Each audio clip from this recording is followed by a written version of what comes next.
when longtime sponsor, Banque Populaire, dropped new mum, Clarisse Kramer, for this year's Vendée Globe. Her white knight turned out to be Brit super sailor Alex Thompson, and new sponsor, L'Occitane Sailing. Here is the latest report on her build-up to November's race around the world.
Moi j'ai un petit coup de mot pour notre lecteur là. Il va faire ça.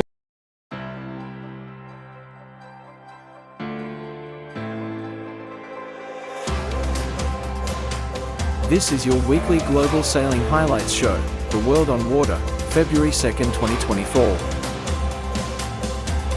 The Ilca 7 Men's World Championships and Olympics qualification was held this week at the Adelaide Sailing Club, in South Australia. British Olympic Ilca coach, Jon Emmet, was there, and here are his reports on what happened in the 2 last days. His first is for Day 5. Yeah, today was a really tough battle. It was a real war, proper Ilca 7 World Championship racing.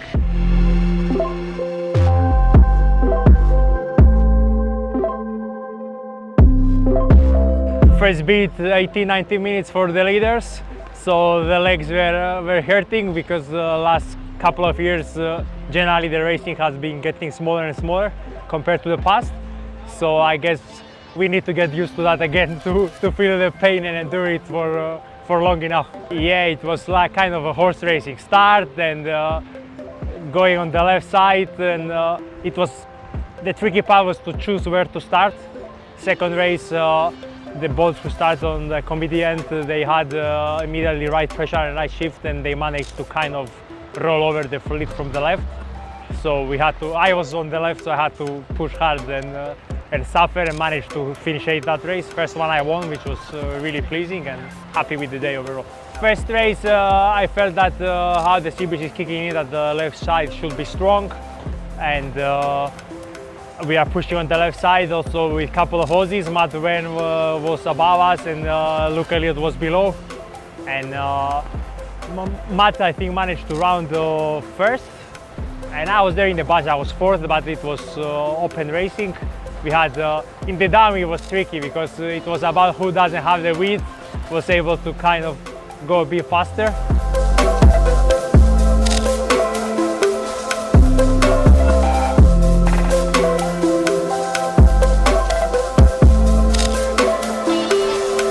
Yeah, I think in this sort of stuff where it's sort of getting up to 25 plus knots, you kind of just got to sail your own race. There's not much you can do. Obviously you can keep an eye on the other guys, but at the end of the day you just got to execute and you got to hike like hell really. So yeah, just sort of had to back that I was fast enough in this sort of stuff, and that the fitness was there, and that, yeah, hopefully by the end of the day that there was just even just a few points would have been good by the end of the day.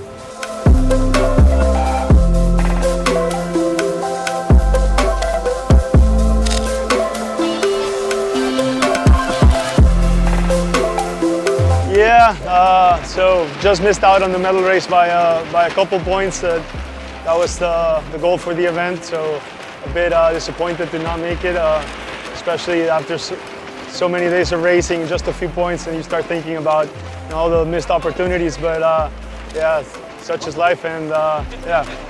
Well, obviously the Hague, the goal was to qualify, and didn't do that. But then I was lucky to qualify at the Pan Am Games. We had 2 spots for South America, and I was able to grab 1. So that took a bit of pressure off for this Worlds. And yeah, but then if I get a spot here, then my spot at the Pan Am Games goes back to another country. So it's very good for the region, and it's looking like it's going to be that way. For me, this is my last World, so one more race of Laser Worlds, and tried to give it my best. Yeah. After the Olympics every time, but yeah, for sure this is yeah, especially days like today. It's so tiring. I'm too old for this. So day 5 was what we technically call a big day in the office. You can probably see from the sails behind me, it was fresh to frightening, but that means we have some really deserving winners. And the Olympic tickets, some of them are almost up for grabs now. None of those people searching for the world spot managed to make the medal race, but with just one more race to go, I think it's pretty clear that Chile and Guatemala at least have grabbed those 2 spots.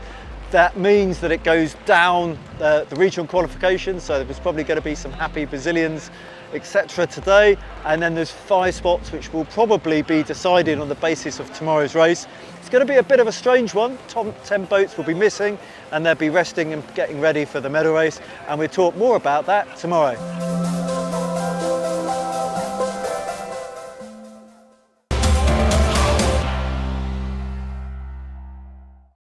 His first is for day 5. Luuc van Opzeeland of the Netherlands and Emma Wilson of Great Britain lead after the first races of the iQFOil World Championships on day 2. After losing the first day of racing to no wind, the second day proved long and more productive. The wind fluctuated between 10 and 15 knots, gusty at times. There was a change of race course during the day, moving from being in front of the marina to Papagayo Beach. Day number 2 here at the iQFOil Worlds 2024 in Lanzarote.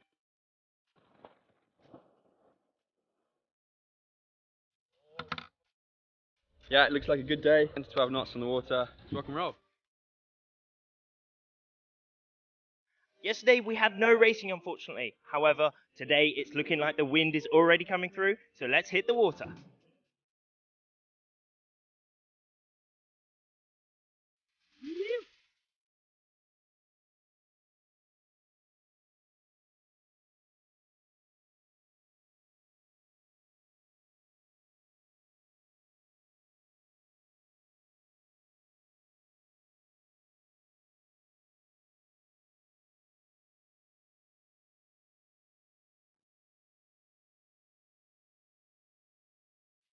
We're ending with an extremely successful day. 4 races complete for the men and 5 completed for the women.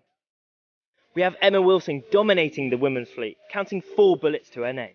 In the men's fleet, we have a similar story, with Luuc van Opzeeland winning every single race he did. That's it for today, but course racing is planned for tomorrow, so we'll see you there.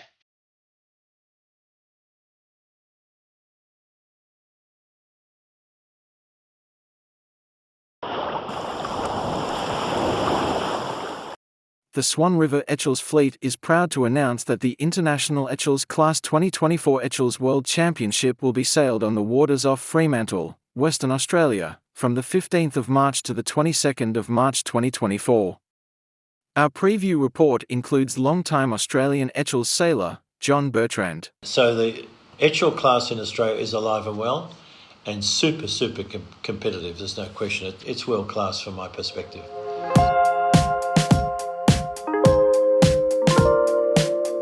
kind of interesting. We just completed the national championships on Sydney Harbour. We were 7th overall. We had an up and down regatta. We came in strong, silly errors, black flags, blah, blah, blah. Everyone has those stories, and then we came out strong in the final.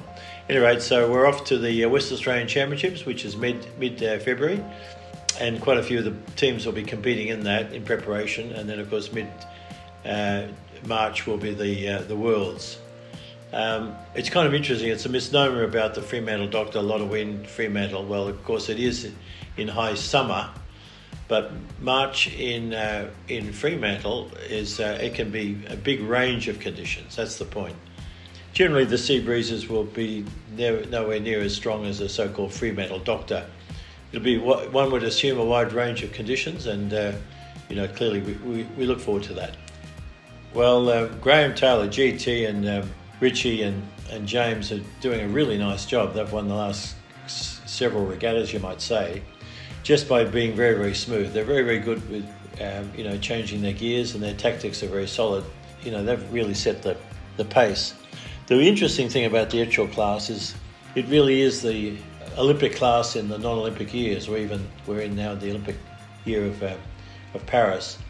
But in the Etchells fleets, we have a lot of Olympic medalists, Olympians, competing as tacticians or whatever, and so it's really sophisticated racing. I personally love it.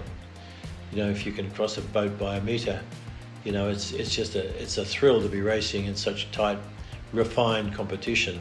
So the Etchells class in Australia is alive and well, and super competitive. There's no question. It's world class from my perspective.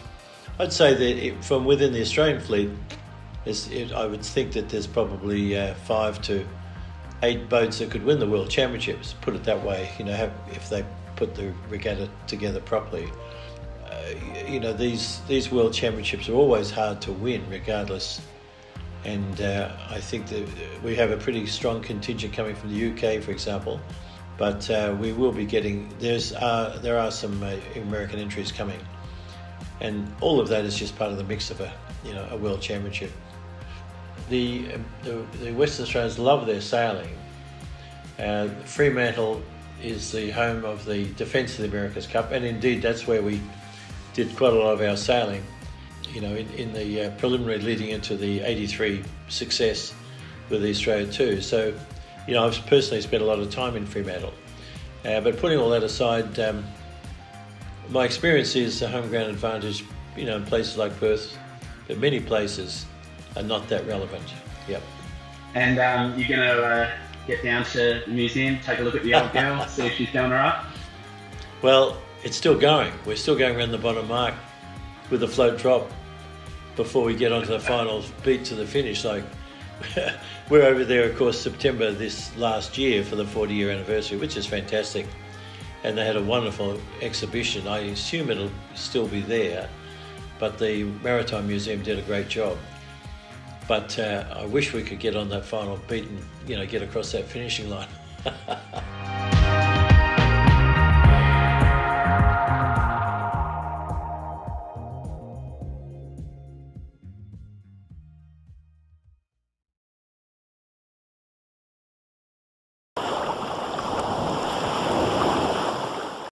The Arkea Ultim Challenge race around the world has another boat stopping for repairs. At the time of editing, Thomas Coville, of SODEBO, is in Hobart, Tasmania, where his shore team is making safety repairs. Mardi 30 janvier, sur SODEBO, la nuit est tombée, on est en bâbord à mur avec la houle qui nous arrive par derrière et qui fait accélérer le bateau, mais pas facile à stabiliser le bateau. C'est nuit noire, la lune ne s'est pas encore levée. On est sur le foil tribord que j'avais réussi à remettre. Pour autant, voilà, on va s'arrêter à Hobart en Tasmanie. Peut-être qu'on parlera plus tard exactement pourquoi.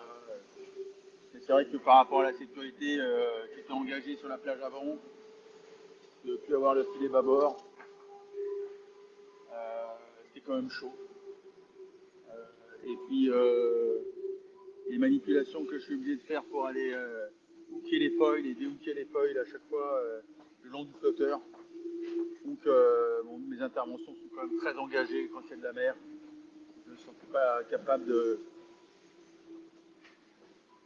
d'engager tout le Pacifique comme ça. Donc voilà, on va s'arrêter. Une escale technique. C'est censé être minimum 24 heures, mais comme un malheur n'arrive jamais seul, il y a deux énormes dépressions qui arrivent et qui vont sûrement nous bloquer à quai beaucoup plus que 24 heures, malheureusement.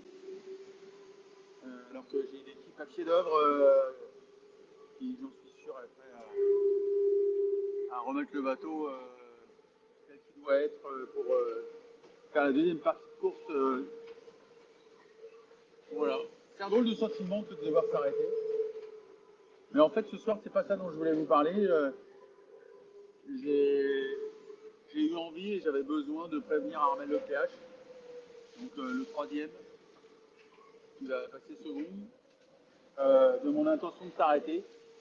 Parce que dans notre sport, un peu comme en montagne, on a cette manière de penser, cette philosophie, cette obligation de porter assistance à quelqu'un qui sera en danger aux alentours. Alors quand on est en course, bien souvent c'est votre concurrent le plus direct qui est votre angel ou votre, la personne qui serait susceptible de venir sur zone. Non pas pour faire forcément grand chose, mais au moins pour être là. Et donc je voulais informer Armel que dans les jours qui viennent, je ne serai plus, et il ne sera plus non plus pour moi le compagnon de route. En sécurité, ben, je serai plus là. Voilà, c'était mon petit laïus sur le fait d'avoir appelé Armel, d'avoir conversé avec Armel. Je veux dire et qu'il soit le premier informé de tous au fait qu'on allait s'arrêter à Hobart.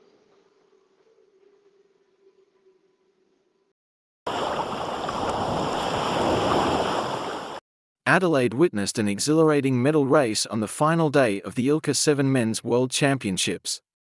Australia's Matt Wone has clinched his second Ilca 7 World Championship in the last 12 months, after a strong week of sailing. Wone had a consistent event from start to finish, only once falling outside the top 6 in any given race, and finished with a dominant victory in the 10-boat medal race. The win sets Wone up for the Paris Olympics as he considers the potential of back-to-back Olympic gold medals. Yeah, I mean, obviously everybody's come off the back of 5 pretty large days, and today it's just one little last bit. But everybody's giving their all because it's the race time is about 20 minutes, where normally I have a target time of 50 minutes. So you cannot sit up for 1 second. You know, it's a real dash. You just give everything you've got. Try and get a good lane and out to the correct side. So it's quite an unforgiving race. There's absolutely no space. No one's giving any quarter. But it's good fun to do. It's something different. Yeah, so I was guaranteed a medal, and of course it always would have been a little bit annoying losing the second place, which I was coming into the medal race. But in the end of the day, my goal was to take a medal here, and then it would be a little bit stupid changing the goal during the regatta. So in the end, I was coming into today and knowing I would be happy with whatever result, which is kind of a good feeling going into the medal race.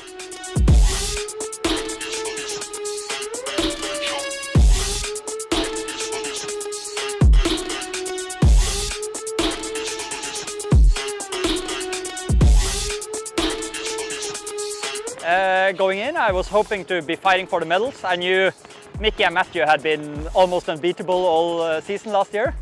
And then now I finally managed to split those two up.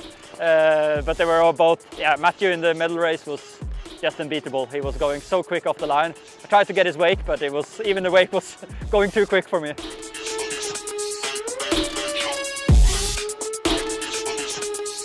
Yeah, it's always pretty surreal this soon after the race, but yeah, it was certainly, I got a few tingles there during the race, especially when I ran at the first stop marking first, and yeah, I sort of figured that obviously couldn't go into cruise control, but that the job was almost half done then. Yeah, it's surreal. It's great. Yeah, to win a World Championship in itself is incredible, but to do it back to back and in the Olympic year as well, and have to do it quite close together too, makes it feel even more special. So I went around the women mark in 5th, coming down the first run. Managed to get just overlapped outside Herman, and I was thinking if I could break the overlap before the mark and get ahead of him, so I wouldn't have to give him room, that would be a pretty good outcome.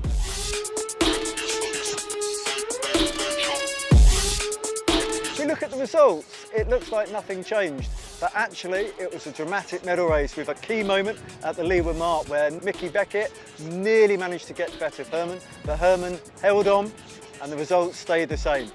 Yeah, it was a very key moment when both me and Mickey were coming down to the bottom mark. I luckily got room for him just in the end, but it was a really close one, and had he gone the other way, I think I would have had a really hard time catching him up on the second upwind. Yeah, definitely a race-defining moment. I wasn't, the overlap as I needed to see it was directly behind my head, and I was at it's a windy day, it's quite hard to look around and see what needed to be seen. So I hailed protest, but I think the jury were in a good position to see it and they gave it the green flag. That was the only real incident of the race. I rounded just behind him, followed him out to the left, but there's not many passing lanes. It's quite a short, snappy little race, and so that's how it finished.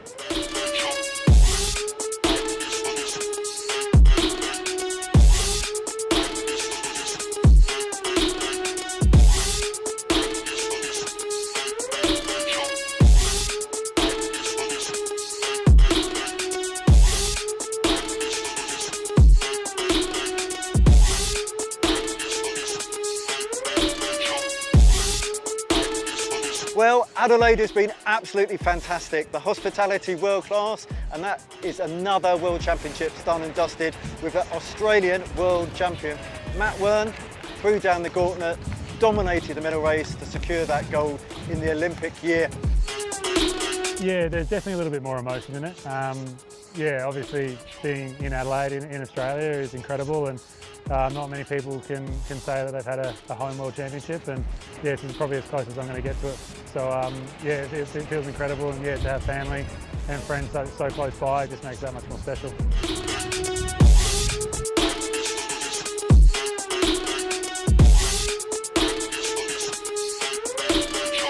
So it's Australia first, Norway second, GBR third, and once again it's the Olympic year, so these will undoubtedly be names to watch for the future. Thanks for joining us, and hopefully join us for the Masters Regatta, which kicks off next week.